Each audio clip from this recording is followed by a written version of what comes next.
The Echoing Vault. The 40k universe has certainly had its share of bizarre occurrences. While many of these have been documented and serve as warnings for future generations, the truth is that most remain shrouded in mystery, and one strange phenomenon is known as the Echoing Vault. At the edge of Segmentum Obscurus, the Echoing Vault is a colossal alien structure described in secret records as a web of dust and magnetism that seems to defy all known laws of nature. It was first discovered almost 10,000 years ago by a Mechanicus explorator fleet, and some even refer to it as a realm beyond our reality. What emerged from the vault is now only remembered as the Harrowing, entities so unbound by the laws of physics that just being near them could lead to instant death or madness. No force could contain them, and countless human and Xenos worlds were obliterated. That entire Astartes chapters and inquisitorial strike forces vanished without a trace. The Inquisition and Adeptus Astartes responded in force, but even that wasn't enough. Tech priests and radical inquisitors fused forbidden archaeotech with sorcerous rites, and a weapon from the dark age of technology was even deployed at the vault itself, collapsing the dimensional bridge that had allowed the passage of the creatures. Whether it destroyed the vault or merely slammed it shut remains unknown. It's said the Harrowing were finally driven back using the darkest methods, so heretical that all records were destroyed after the seals were set. After that, the Imperium buried the incident so deeply that it became nothing more than a myth. Today, only scraps of memory remain of the vanished worlds in the eastern fringe. Some still believe the vault was never destroyed and that it still exists somewhere out there, waiting to be rediscovered.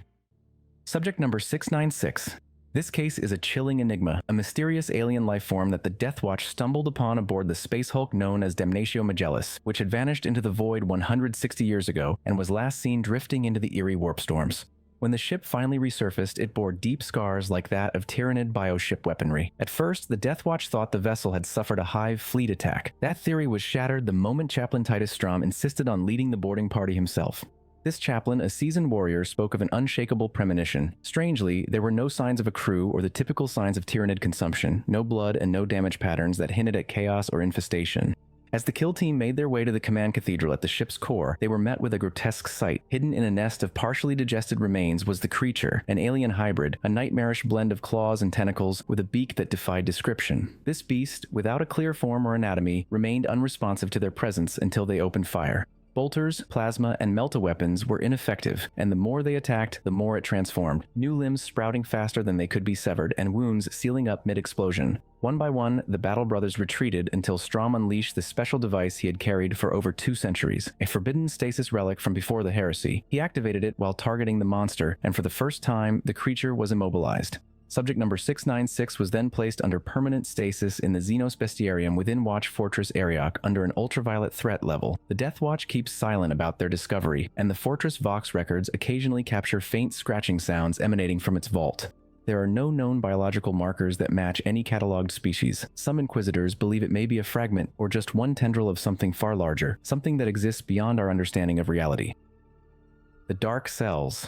Hidden away in the most secretive corners of Terra, there exists a forbidden prison known only to the elite of the Adeptus Custodes. This place, called the Dark Cells, or sometimes the Black Cells, is a labyrinth of ancient oubliettes designed to hold relics and entities so dangerous that their very existence threatens the Imperium of man. While official records are scarce, the Shadow Keepers, a devoted shield host of the Custodes, maintain a constant watch over this facility. The seals on these cells go beyond mere adamantium doors. They are fortified with intricate runic locks and sanctified circles meant to contain not just any potential escape, but also the eerie energies these relics still radiate. The halls of the Dark Cells are patrolled by 100 custodians, each trained as guardians of horrors that defy all understanding. Even with these precautions, the atmosphere inside the complex has a way of wearing down even the most reliable custodians. When the Great Rift tore through the galaxy, the Shadow Keepers were alarmed to find that several of the cells had inexplicably emptied, no breaches were detected, and the contents had simply vanished. Fearing that whatever escaped might once again roam the stars, the custodians did something they hadn't done in 10,000 years. They left Terra, pledging to track down whatever was lost and return it to the darkness before its influence spreads beyond their control. But despite their skill, there has been no news of their success in tracking down the secrets that escaped.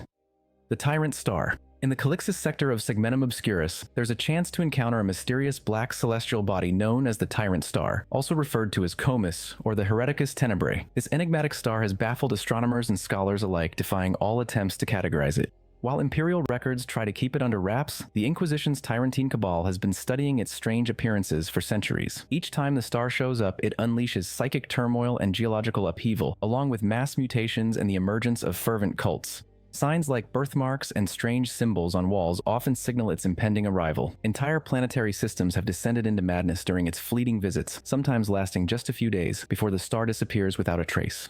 At the core of this phenomenon lies an ancient prophecy known as the Propheticum Hereticus Tenebrae, which foretells that Comus is the harbinger of a darkness destined to engulf all human civilization.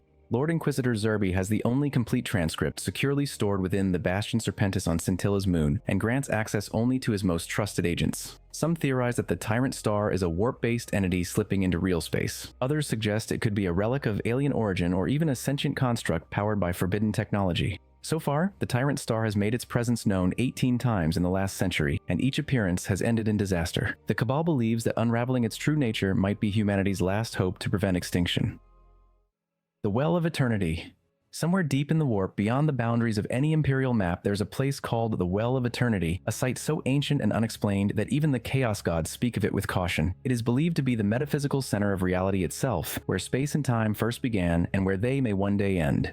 The existence of the well is mentioned only in demonological texts and forbidden cult chronicles. It is described as a vortex of impossible energy not tied to any known warp current and unreachable by psychic means. The only documented interaction with the well came from Tzeentch, the Changer of Ways. He realized the well contained the power of future foresight, but even he wouldn't risk entering himself, so he cast dozens of his most powerful Lords of Change into the well, but none returned. Eventually, he hurled in his most trusted vizier, Kairos, and against all expectations, Kairos reemerged transformed, now two-headed and mad. In exchange, he partially succeeded in his mission, becoming capable of foreseeing every future except his own. The true nature of the well remains unknown. Whether it is a flaw in the fabric of the Imperium or a remnant of something even older is impossible to say, and Kairos, the only being that managed to survive it, has lost most of his sanity. Tyranid Living Planet.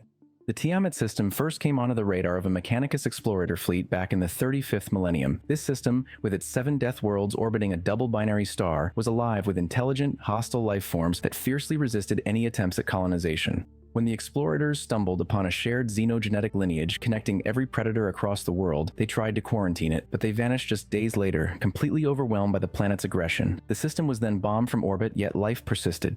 Centuries rolled by, and then, out of the blue, Zeophoria, the largest jungle world in the system, started to undergo a transformation. Eldari Rangers, drawn in by a psychic disturbance, discovered the planet dominated by an organic superstructure pulsating with raw, psychic energy. Tyranid lifeforms had taken over, but unlike other hive fleets, these creatures weren't stripping the world bare. They were defending it. At the center of it all stood a colossal biomechanical tower, a psychic resonator like nothing ever seen before. Eventually, the Death Watch stepped in after several fleets mysteriously disappeared in the area. The kill team touched down on Zeophoria and confirmed the existence of Hive Fleet Tiamat. The librarian was struck down instantly when the structure pulsed, and before he fell, the Watch Sergeant managed to send a final warning to orbit, alerting them to something more terrifying than an invasion. The fleet was building something on the planet, a behavior never seen before. Tiamat has been suspected of constructing vast psychic resonators, some the size of mountains or even continents. These structures could emit powerful psychic waves that can control other beings. It is also creating massive biostructures, possibly to house the hive mind, or a summoning device of unimaginable scale.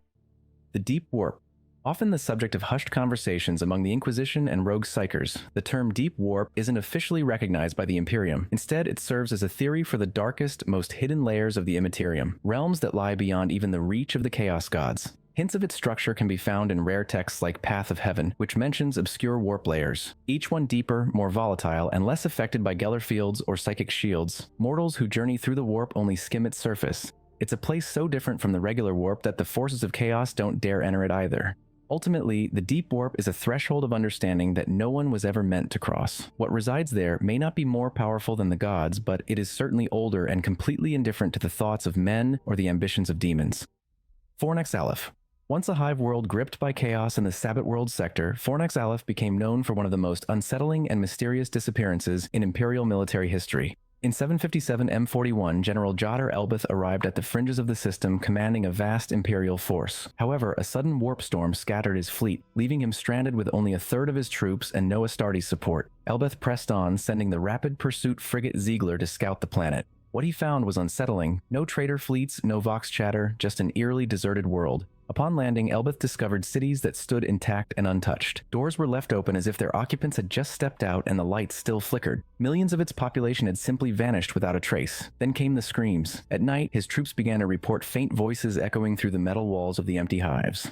By dawn of 758 M41, all communications had gone silent. Months later, the Iron Snakes chapter arrived to reinforce the campaign, only to find no soldiers, just desolate streets and haunting remnants. A pair of drop pods on a beach, and a Lehman Russ tank somehow balanced atop a tower block, its Vox unit fused shut with a single mummified hand gripping the controls. Then, just before evacuation, a meteor crashed into the northern hemisphere, triggering volcanic eruptions and unleashing a swarm of demon-like creatures from the impact zone. The Iron Snakes held their ground in total darkness through a nightmarish winter and ultimately managed to fend off the demon assault. Despite their victory, the mystery of Fornax Aleph's population and Elbeth's army remained unsolved. Was it truly a simple demonic invasion, or was something far more sinister at play?